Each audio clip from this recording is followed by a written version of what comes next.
신약성경 마가복음 3장 1절부터 6절까지 말씀입니다.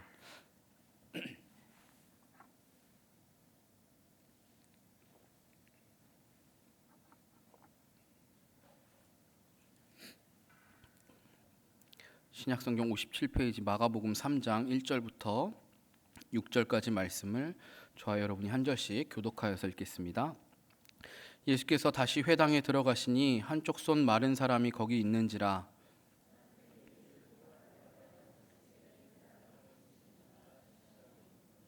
예수께서 손 마른 사람에게 이르시되 한 가운데에 일어서라 하시고 생명을 구하는 것과 그들의 마음이 완악함을 탄식하사 노하심으로 그들을 둘러보시고 그 사람에게 이르시되 내 손을 내밀라 하시니 내밀매 그 손이 회복되었더라. 바리새인들이 나가서 곧 헤롯 당과 함께 어떻게 하여 예수를 죽일까 의논하니라. 아멘. 오늘 말씀 어느 것이 옳으냐라는 제목으로 함께 하나님의 말씀 나누겠습니다. 바로 일주일 전 저는 청년들과 함께 겨울 수련회 다녀왔습니다. 신종 코로나 바이러스의 위협과 강원도 평창의 매서운 눈바람을 뚫고 우리들 교회에서 주최한 청년 큐티 페스티벌, 이하 줄임말로 이제 큐페라고 말하겠습니다. 큐페에 참석했습니다. 우리 성도님들께서 함께 기도해 주신 덕분에 별다른 어려움 없이 마음껏 말씀을 듣고 은혜를 잘 누리다가 왔습니다. 굉장히 오랜만에 외부 수련회, 연합 수련회 참석한 것인데요. 물론 일정이 매우 빡빡해서 좀 피곤하고 힘들었습니다. 매일 밤 공식 일정이 매일 밤 12시를 넘겨서야 끝났으니까요. 굉장히 피곤했죠. 마지막 두 번째 날 저녁에는 1시 넘어서 끝났고요. 거기다가 우리 교회 자체 모임까지 하고 자면 뭐 1시 반 기본으로 넘어가고 뭐 2시, 3시 얘기하다 자다 보면 저는 매일 한 3시 반쯤 잔 것 같아요. 네, 기본으로 그렇게 끝나고 자고 했던 것 같습니다. 그래도 이 큐페 기간 동안에 정말 은혜가 있었고 오기를 참 잘했다라는 생각이 드는 시간이었습니다. 무엇보다 제가 수련회 설교를 안 하기 때문에 설교 준비를 안 해도 된다라는 그 자유함이 제일 기뻤고요.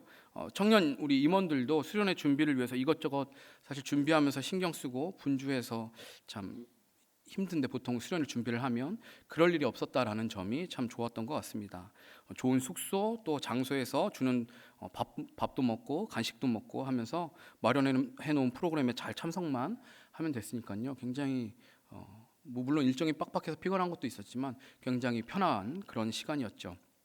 그러나 이런 외적인 환경보다 더 감사하고 좋았던 것은 1600명에 이르는 그 수많은 청년들이 은혜의 자리에 나와서 하나님을 예배하고 찾고 부르짖는 모습을 보는 것이었습니다.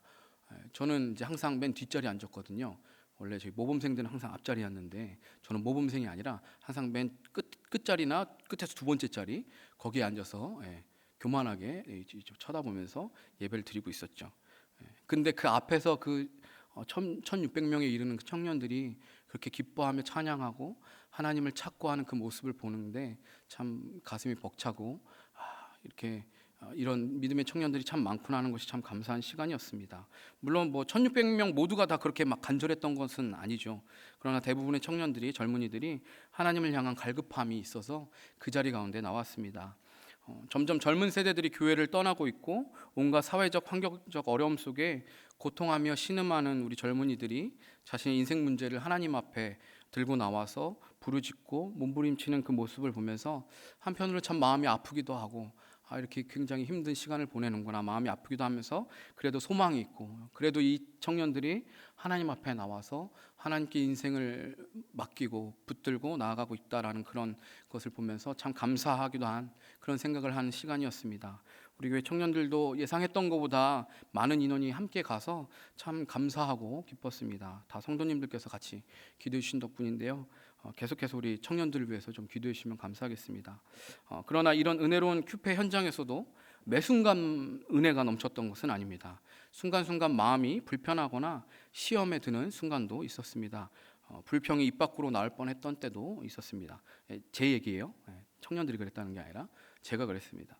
은혜를 받아 누리는 것을 방해하는 사탄의 전략이라는 생각에 금세 제 생각과 태도를 고쳐 먹기는 했지만 저도 모르게 무의식적으로 죄를 지었던 순간이 있었습니다. 첫째 날 오후에 외부 주차장에 있던 이 교회 스타렉스 차를 숙소 건물동에 있는 그 지하 주차장으로 옮겨놓기 위해서 집회장 바로 옆에 있는 그 주차장 쪽으로 갔는데, 차를 타려고 보는데 한쪽 구석에서 스텝 옷을 입고 있는 남자 청년 2명이 담배를 피우고 있었습니다. 그 모습을 보고 즉각적으로 제 안에 들었던 생각은, 아니 스텝이라는 애들이 여기서 담배를 피우고 있네, 이런 은혜로운 자리에까지 와서 저게 뭐 하는 짓이야 하는 정죄하는 마음이 제 안에 들었습니다. 물론 그곳이 인적이 드문 한적한 곳이기는 했지만, 담배 피우려면 안 들키게 어디 안 보이는 데 가서 피우든지, 사람들 다 휑하니 뚫려 있는 데 가서 담배를 피우고 있어 하는 생각으로 그 2 청년을 한심스럽게 생각했습니다. 그리고 그날 저녁 모든 집회와 기도회를 마치고 조별 모임을 하는데, 저는 제가 속한 사역자조에 가서 나눔을 가졌습니다. 각 조마다 우리들 교회 리더 혹은 사역자가 배치되는데, 제가 속한 조에는 우리들 교회 출신으로 청년부도 거쳐서 지금은 사역자로 섬기고 있는 목사님이 조장이었습니다. 그룹에 속한 사역자들과 이 큐페에 대해서 이야기를 하다가 청소년, 이제 우리 교회는 청소년들도 이런 큐티 캠프를 하거든요. 그 큐티 캠프에 대한, 청소년 큐티 캠프에 대한 이야기가 나왔습니다. 우리들 교회에서 이렇게 외부에 오픈한 게 얼마 되지 않았는데, 청소년 큐티 캠프가 이 청년들 큐페보다 더 먼저 오픈을 했었다고요. 그때 외부에서 그때도 이제 외부에서 참석한 교회들이 있었는데, 그 교회에서 많이 항의하시거나 혹은 불편해하셨던 것이, 청소년 아이들이 예배 시간에 막 바닥에 누워서 딴짓을 하거나 예배드리는데 막 이렇게 누워 있거나 하는 걸 왜 제재하지 않느냐, 그것을 왜 그냥 가만두느냐라는 것이었다고 합니다. 조장 사역자분은 그런 항의가 있었을 때 이 큐티 캠프와 우리들 교회 방향성을 설명을 드리고 양해를 부탁하면서 잘 넘어갔다고 하면서 이런 이야기를 덧붙이셨습니다.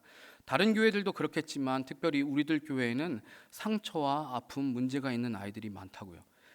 그것을 알기 때문에 이 아이들이 수련의 자리에 와 있는 것만으로도 감격이 되고 감사해서, 사실 무엇인가 아이들을 제재하고 억압하고 하기보단 이 은혜 자리 가운데서 이 아이들이 은혜 받고 하나님 만나기를 기도하고 하는 마음들에 더 집중한다라고 이야기를 했습니다. 그러면서 현재 이 큐페 스텝으로 와 있는 그 150여 명의 스텝들, 200명 가까이 되는 그 스텝들도 청소년 때 그렇게 방황하고 문제 많았던 아이들인데, 여기에 와서 이렇게 스텝으로 섬기고 있다.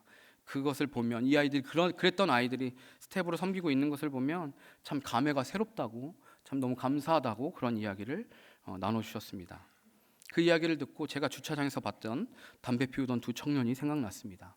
그리고 제가 속으로 그들을 정죄했던 것도 생각났습니다.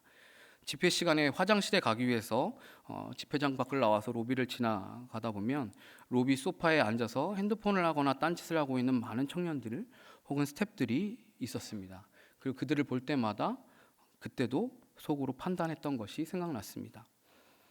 집회 중에 자폐증, 정신지체가 있는 어떤 한 청년이 있었는데요. 중간중간 일어나서 계속 시끄럽게 떠들고 지하철 노선도를 외우고 노래를 부르고 있었는데, 그 청년을 조금 불편하게 생각했던 것도 생각났습니다. 그들에게 보여지는 겉모습은 비록 부족하고 미성숙함이 있었지만, 그들이 현재 이 은혜의 자리에 와 있는 것을 감사하고 기뻐하지 않고, 그들이 어떻게든 말씀이 들려서 주님 앞에 회복과 변화 있기를 바라고 기도하는 게 아니라 그저 판단하기 바빴던 제 모습이 부끄러워졌습니다. 물론 수련회까지 와서 담배를 피우거나 예배 시간에 딴짓을 하는 것이 잘하는 행동은 아닐 것입니다. 그러나 그들의 상황이나 상태, 그렇게 된 원인 등 그들이 겪어온 과정에는 관심이 전혀 없고, 현재 그들의 겉모습만 보고 판단하는 것은 율법이나 전통을 들이밀며 다른 이들을 정죄하고 판단했던 바리새인들과 같은 모습이라는 생각이 들었습니다. 이번 큐티 페스티벌의 주제는 Asking You였습니다. 저희가 큐페에 도착한 날인 1월 30일 큐티 본문 말씀에 있는 구절이었습니다.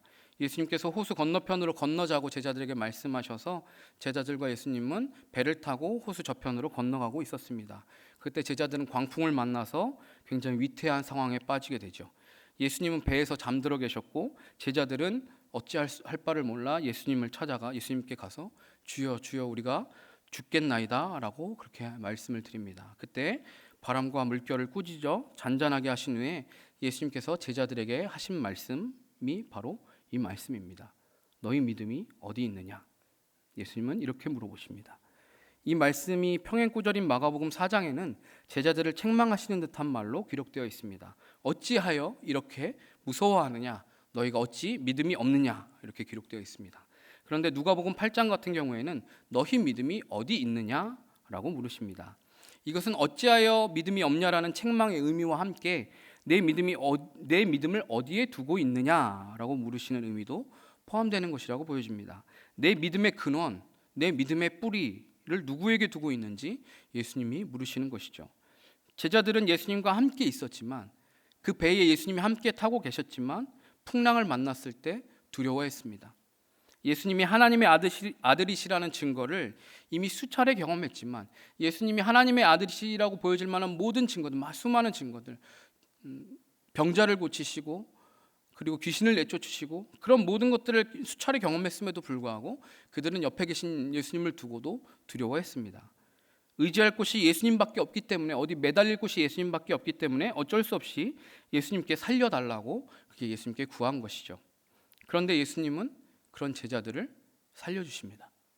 믿음이 없으니까, 광풍을 만나서 고생해봐야 되니까 시간 좀 끌다가 구해주신 게 아니라, 니들처럼 믿음 없는 애들은 이런 걸 좀 많이 겪어봐야지, 이게 아니라 물에 빠져 죽기 직전에 거의 숨이 깔딱깔딱할 때 건져주신 것이 아니라 그 즉시로 제자들이 요청하셨을 때 바람과 파도를 잠잠케 하셨습니다. 비록 긴급한 상황에 등 떠밀려서 살려달라고 한 제자들의 고백이라도 그 작은 믿음을 듣고 예수님께서 제자들을 구해주셨습니다. 겨자씨만한 믿음, 배 안에 의지할 곳이 없어 예수님밖에 없어서 의지할 곳이 예수님을 찾은 것이지만 그 작은 믿음의 간구에도 예수님은 응답해 주셨습니다.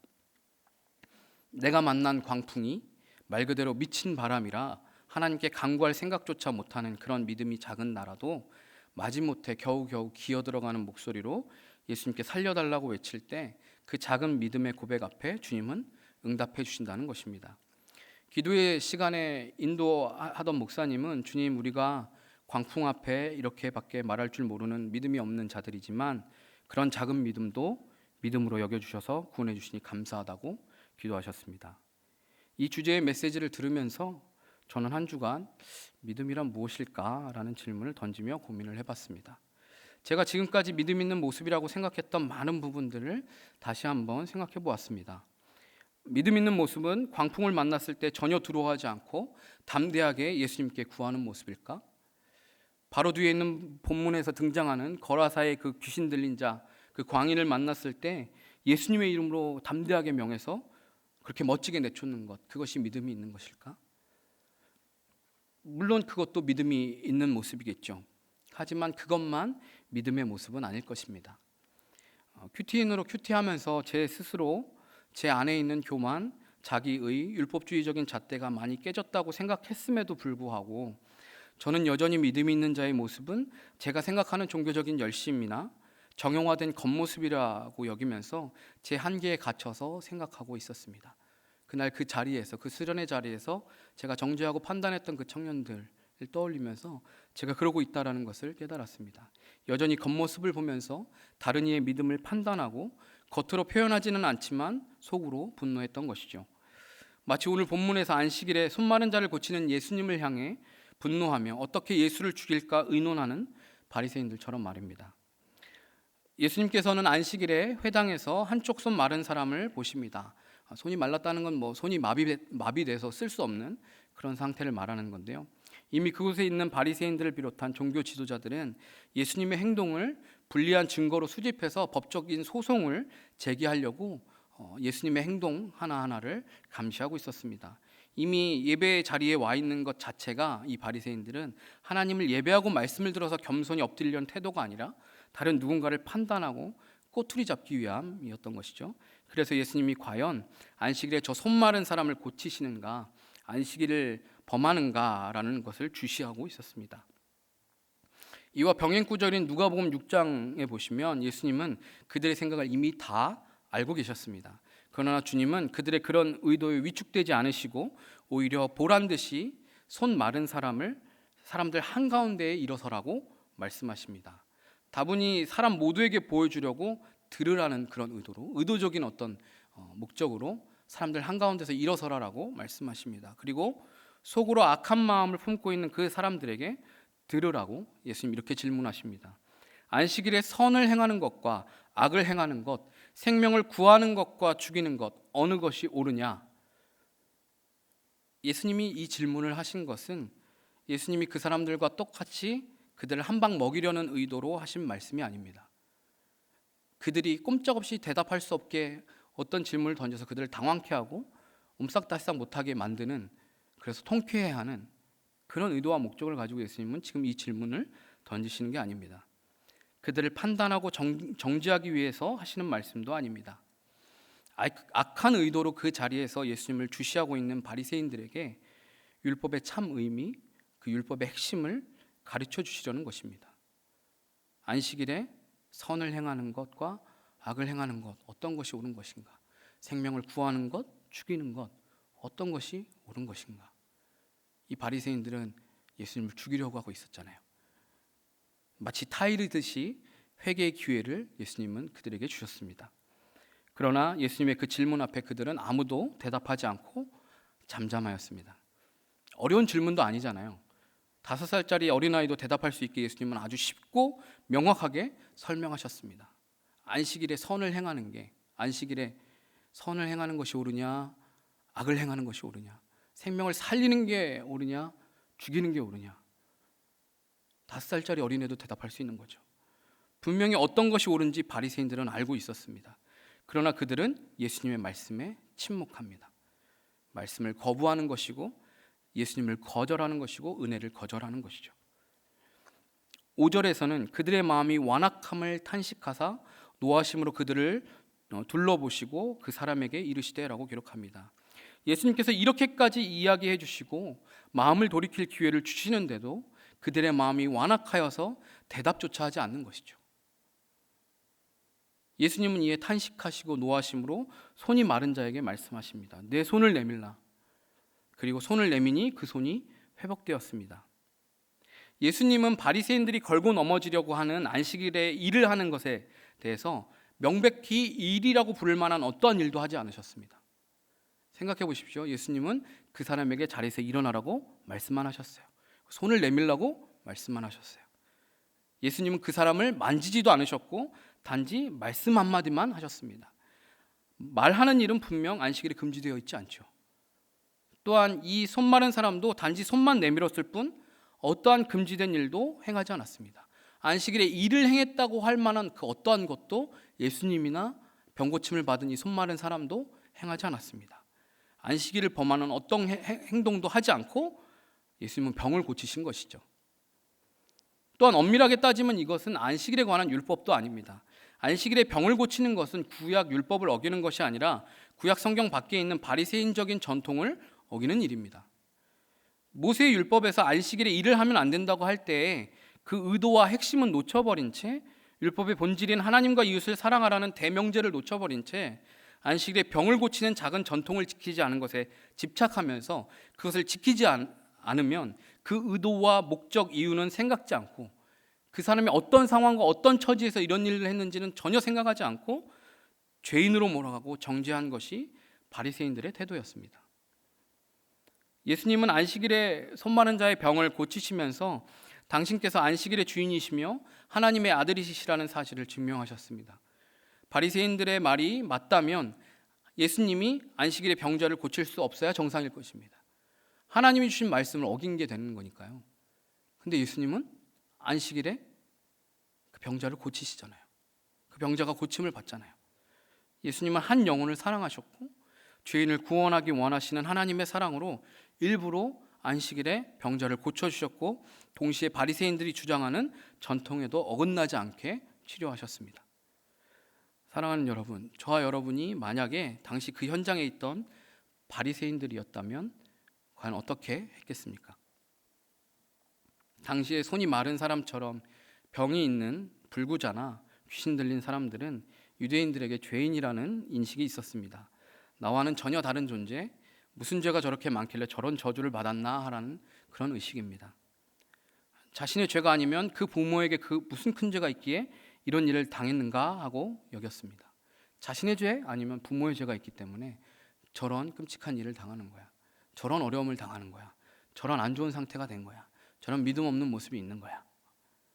어찌 보면 바리새인들은 그날 손 마른 사람이 회당에 와 있는 것 자체가 불편했을지도 모릅니다. 아니, 저런 사람이 왜 이 자리에 와 있지? 내가 저런 사람하고 같이 예배를 드려야 되나? 그런데 그런 자를 예수님께서 고쳐주실 뿐만 아니라 어떤 경우에는 이 손 많은 사람 외에 어떤 다른 병자들 고쳐주실 때는 그런 사람들 고쳐주시면서 내 믿음이 너를 구원했다라고 말씀하십니다. 그러니까 바리새인들 입장에서는 미치고 팔짱 뛸 노릇이죠. 병을 고쳐주는 것뿐만 아니라 그들에게 믿음이 있다고 말씀하시고 그 믿음이 너희를 구원했다라고, 그들 자신을 구원했다라고 선포하시니까요. 예배 시간에 맨날 지각하고 딴짓하는 사람이, 혹은 평소 행실이 내가 보기에 그렇게 좋지 않았던 사람이 어느 날 예배 시간에 와서 막 눈물로 기도하고 말씀 앞에 자복하는 것을 보면 우리는 어떻게 생각합니까? 가식 떨고 있네. 저거 얼마 못 가. 저거 잠시 잠깐 저러는 거야. 그냥 잠깐 감정에 휘둘려서 저러는 거겠지. 그렇게 여기지 않습니까? 나에게 상처를 주었거나 관계가 불편한 사람이 경험한 은혜를 간증하거나 예배 시간에 은혜 충만한 모습으로 찬양하는 것을 보면 속이 뒤틀리고 그 사람에게 은혜 주신 하나님을 원망하는 마음이 들지 않습니까? 저 사람 나한테 그렇게 상처 준 사람인데 어떻게 저렇게 뻔뻔하게 은혜 받을 수 있죠? 하나님 왜 저 사람에게 그렇게 은혜를 주시죠? 나는 위로해 주시지 못할 망정 어떻게 저 사람에게 축복해 주시죠? 예배 시간에 머리도 안 감아서 모자 쓰고 반바지에 슬리퍼 신고 설교 시간 내내 핸드폰 게임을 하고 있는 내 아이를 보며 열불이 나고 열받아서 옆구리를 자꾸 쿡쿡 찌르고 계시지는 않습니까? 우리 가족 중에 말하기 어려운 상처와 수치가 있는 사람이 있다면 어떻게든 숨기고 교회에 안 나왔으면 하지 않으십니까? 혹은 나와도 사람들과 가장 안 마주치는 제일 구석자리로 데리고 가려고 하지는 않으십니까? 우리는 자꾸 복음과 진리와는 다른 자기의 의와 율법적 잣대로 다른 사람들을 바라봅니다. 내 기준에서 믿음 있는 행동의 틀을 정해놓고 그렇게 하지 않으면 다 믿음 없는 사람으로 여기고, 그게 기도하지 않아서라고, 그게 신앙적인 열심을 내지 않아서라고 저 사람에게는 소망이 없다라고 성급하게 판단하고 정죄합니다. 내가 생각하는 대로 하는 것이 옳은 것이고 그렇지 않으면 옳지 않은 것으로 여깁니다. 그러나 사실 그런 기준들은 내 기준이며 내 생각일 뿐입니다. 말씀과는 거리가 먼 것일 때가 참 많습니다. 그리고 그렇게 생각하는 가장 큰 이유는 나는 믿음이 있는데 상대방은 믿음이 없다고 여기기 때문입니다. 과연 그럴까요? 나는 믿음이 있는데 그 사람은 믿음이 없는 걸까요? 우리는 말씀을 통해서 내 죄를 보기보다 다른 사람의 죄를 보고 싶어 합니다. 그러나 내 죄가 보이지 않는 것은 내 죄가 없어서가 아니라 내가 교만해서 내 죄를 깨닫지 못하기 때문입니다. 교만한 사람 눈에는 내 죄가 보이지 않거든요. 내가 믿음이 없다고 판단하는 그 사람이 문제가 아니라 그러한 사건과 말씀을 주시는데도, 그 사람을 내 눈에 보여주시는데도 여전히 내 죄를 보지 못하는 그 내 죄가 더 큰 것입니다. 어쩌면 안식일에 손 마른 자를 고치신 이 사건은 그 손 마른 자의 구원과 치유를 위한 것이기 이전에 그 자리에 예수님을 고발하려고 온 바리새인들에게 깨닫고 돌이키게 하시기 위해서 예수님께서 주신 사건일지도 모릅니다. 예수님은 바리새인들이 깨달을 수 있게 쉽게 설명해 주시고 돌이킬 기회를 주셨습니다. 그들이 다분히 악의적인 목적을 가지고 예수님을 넘어뜨리려는 그 의도를 가지고 왔다는 것을 아심에도 불구하고 예수님 그들에게 친절하게 이야기해 주시고 그들이 어떤 것이 옳은 것인지를 생각할 수 있게 말씀해 주셨습니다. 그러나 그들은 끝까지 완악한 태도로 예수님이 베푸신 은혜를 거부했습니다. 그래서 예수님께서 탄식하시며 노하신 것입니다. 어찌 보면 죄를 짓는 것보다 더 무서운 것은 말씀으로 내 죄를 보게 해주시는데도 거부하는 완악한 태도일 것입니다. 하나님은 계속해서 내 죄를 지적하시고 말씀을 통해서, 큐티를 통해서, 설교를 통해서, 공동체를 통해서, 내 옆에 있는 이웃을 통해서, 내가 만나는 고난의 사건을 통해서 하나님 계속해서 내 죄를 보라고 말씀하시는데 나는 계속해서 다른 사람을 탓하고 다른 사람을 정죄하고, 이건 그 사람이 들었어야 되는 말씀인데 이건 제가 들었어야 되는 건데, 나는 죄 때문에 이렇게 된 거야, 나는 그 사람 때문에 지금 이런 어려움을 겪는 거야 라고 하는 그 완악한 태도가 우리 안에 있을 때가 많습니다. 우리 중에 죄 없는 자가 있을까요? 우리 중에 과연 병이 없는 자가 있을까요? 큐페에 참석한 둘째 날 기도 인도자분이 이런 이야기를 했습니다. 우리 중에 육신의 병이나 정신의 병, 마음의 병이 있는 지체들은 일어나서 기도합시다. 내 병을 고쳐달라고 주님께 간절히 구하는 사람들은 자리에서 일어나서 기도하자고 했을 때 실로 엄청 많은 인원이 제 앞에 일어선 것을 봤어요. 몸이 병들고 마음이 병들고 정신이 병들어 있는 사람들 일어나서 기도하자고 하니까 제가 아까 항상 맨 뒷자리에 앉았다고 했잖아요. 제 앞에 한 1,600명 되는 사람들이 있는 건데 정말 많은 사람들이 일어나더라고요. 그 장면을 보고 저는 적지 않은 충격을 받았습니다. 그걸 보면서 육신의 병이든 마음의 병이든 영혼의 병이든 실제 청년들만 일어섰는데도 오늘날 이렇게 아픈 사람이 많구나, 이렇게 병들어 있는 사람이 많구나라는 걸 깨달았습니다. 복음서에 보면 우리가 읽은 본문 다음 부분에도 나오지만 예수님께로 수많은 병자와 귀신 들린 자들이 예수님께 고쳐달라고 예수님한테 고침을 받으려고 나오는 것을 볼 수 있습니다. 평소 저는 이런 장면을 읽으면서 아니 도대체 무슨 문제가 있길래 이런 병자들, 귀신 들린 자들이 이렇게 많은 걸까? 그때는 이 의료시설이 뒤처져서 이렇게 많았나? 근데 요즘도 병원 가면요 사람 진짜 많아요. 저는 당뇨가 있잖아요. 그래서 한 3-4달에 한 번씩 저기 광명 성회병원에 가요. 아침 일찍 저기 기다리는 거 싫어서 8시, 9시에 가거든요. 사람이 바글바글해요. 왜 이렇게 병자가 많을까? 왜 이렇게 아픈 사람이 많을까? 그런 생각을 했습니다. 그런데 실제 오늘날의 그 과거의 이런 말씀을 보면서 뭐 이렇게 아픈 사람이 많아? 이렇게 귀신 들린 사람이 이렇게 많아?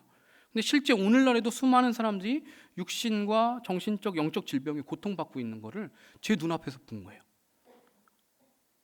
나는 아무 문제가 없다고, 나는 아픈 곳이 하나도 없다고 여겼기 때문에 기도 시간에 일어나는 그런 사람들은 죄가 많고 문제가 많은 사람이라서 그런 것이라고 저는 여기고 있었습니다.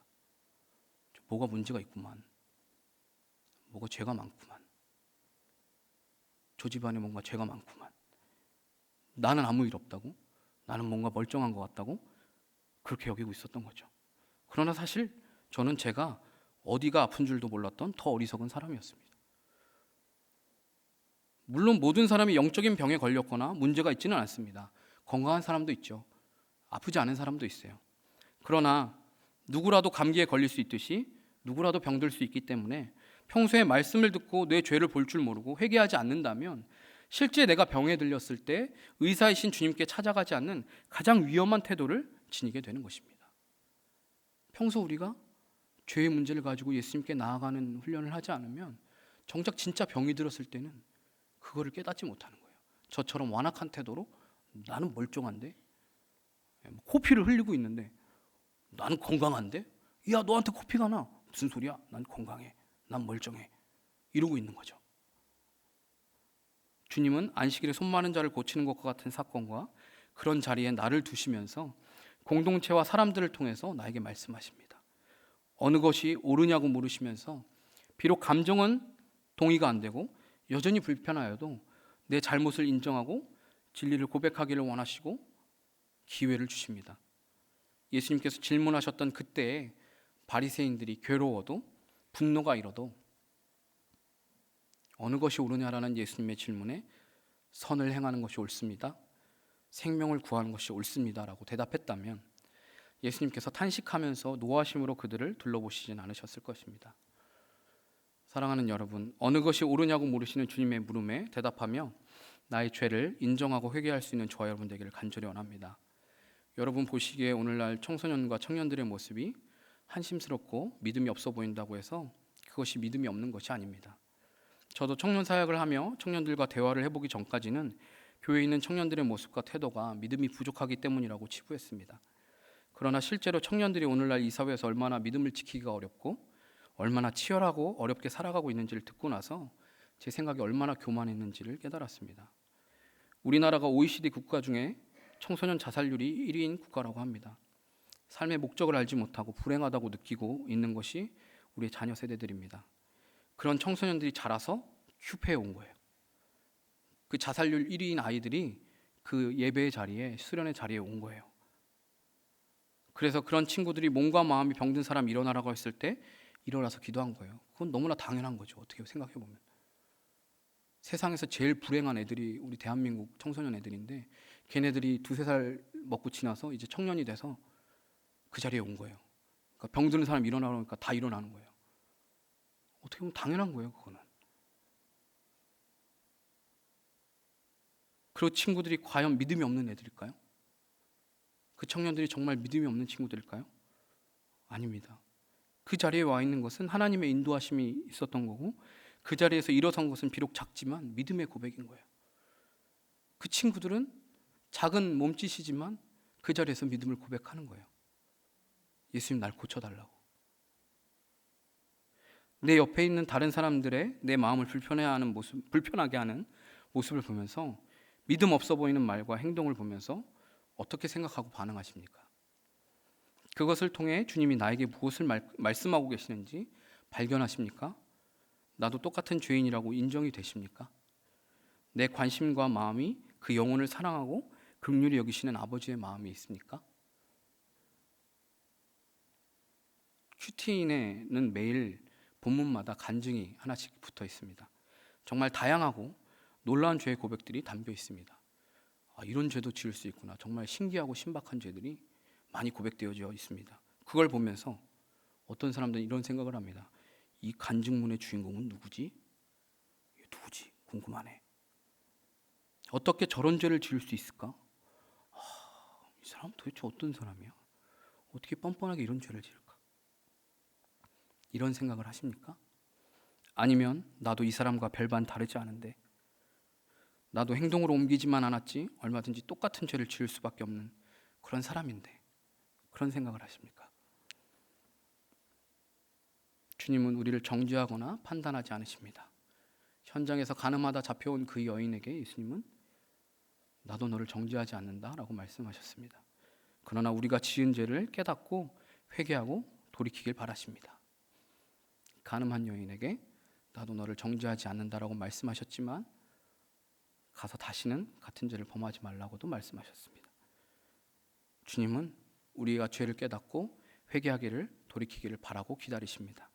바리새인이라 할지라도, 귀신 들린 자라고 할지라도, 믿음이 없는 것 같은 제자들이라고 할지라도 말입니다. 믿음 없는 우리를, 완악하여서 내 죄를 보지 못하고 남 정죄하기 바쁜 우리에게 주님은 오늘도 고난의 사건을 통해서, 공동체를 통해서, 살아계신 성경 말씀을 통해서 말씀해 주십니다. 어느 것이 옳으냐? 어느 것이 옳으냐? 이 질문 앞에 내 주님의 말씀이 옳습니다. 내가 죄인입니다. 나를 불쌍히 여기소서, 나를 구원해 주셔서, 그렇게 엎드릴 수 있는 저 여러분 되기를 간절히 축원합니다. 이 시간 함께